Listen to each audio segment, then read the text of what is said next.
Hey there. Today we are going to talk about why we all need external advisors, someone who's outside your company. It doesn't matter what your job role is. You could be a individual contributor like an engineer or a designer. You could be a lead. You could be a CXO, a founder, or anything. You could be working in a startup. You could be running your business by yourself like my consulting. You could be working in an MNC like Google or Adobe. Irrespective of all of these, you need external advisors, people who are at least as far ahead in the game as you, ideally one step ahead, people whom you respect and trust. And these people need to be external to the company you're working with. I'm not saying you shouldn't have internal advisors, but they're not a substitute for external advisors. Why is this? First, you already have trust with them. So it makes you open up, it helps you open up. You're not guarded. With someone in your company, someone you didn't know before you took up the present job, it's harder. The second point is you can freely discuss things with them. With internal people, it's harder because they're going to form an opinion about you, they may give feedback about you, and you have to work with them, right? In the future. Suppose you want to tell someone, hey, this project, I'm working on a project that is completely messed up. None of the people in the project know what they're doing. You can't say that to an internal stakeholder because they may be one of the people allegedly messing up the project. But you can say it freely with an external stakeholder. And when you talk to an advisor or a mentor, you shouldn't hold anything back. It defeats the whole point. If you speak indirectly, if you let them read between the lines, if you force them to read between the lines, if you imply things without saying them explicitly and doing all this, then you're not getting the full benefit of coaching. So you need to be free and open, and you can be free and open with external advisors. The other benefit of an external advisor is that distance gives them a fresh perspective. Sometimes when you're in the thick of things, you're too caught up, you don't see the big picture. There's also no conflict of interest with an external advisor, like defending their decision. Suppose you say this was done wrongly. An external advisor doesn't have a horse in the race, as the Americans say. So they are able to look at it impartially.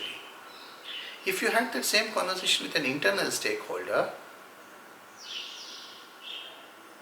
agreeing with you might amount to agreeing that they made a mistake or they are not good at their job or something, which is harder for them, right? Because their own bias comes in. The other benefit of an external advisor is they are unemotional. When we work, we get emotional, right? And some people think we shouldn't. That's like emotions at work are bad. That's all complete nonsense. We are emotional creatures. We are not Vulcans from Star Trek. We are not robots. So invariably our emotions kind of get whipped up when we work. And emotions often cloud our judgment. So when you ask for feedback from someone and they're emotional, that may affect the way the feedback is given, the clarity of their own thinking. It may affect the way you are receiving the feedback. Whereas external advisors are unemotional. These are the reasons why you should seek feedback from an external advisor periodically. I had a 2-hour call with one of my advisors yesterday and it was very helpful. Some people call this a personal board of directors. Just as a company has a board of directors, so do individuals. So whatever kind of metaphor you use, seek out people whom you respect and varied people ideally, not just one person. For example, as a CTO, I seek out feedback from one of the fellow CTOs I know, who is my friend from Google days, and who is ahead of me as a CTO. He is more accomplished. He has delivered more results, he has managed more people, he has built whatever, right? He is more accomplished. So he is ahead of me in this game and I seek out feedback from him. I also seek out feedback from people who are outside the tech world. Be it my financial advisor who also advises me regarding my business and other things. Be it a UX designer, like a design leader, not just a designer, right? or a product leader and so on, right? Because different people bring different perspectives, and you want a variety of perspectives. You don't want one perspective. You want to expose yourself to as many perspectives as possible and take what you agree with.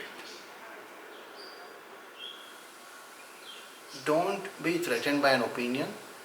Some people say, no, I don't want his opinion because what if it will bias me? That's not a healthy attitude, because that shows that you're afraid of opinions. Take everyone's opinion. Take it as an opinion. It's not a fact. It's not like written in stone or something. It's not given by God from the heavens. It's just a person's opinion. Take it. Consider. When I say take it, I mean consider it. Consider everyone's opinions. Then take whatever parts you agree. So the bottom line is, you should have an external advisor for career growth.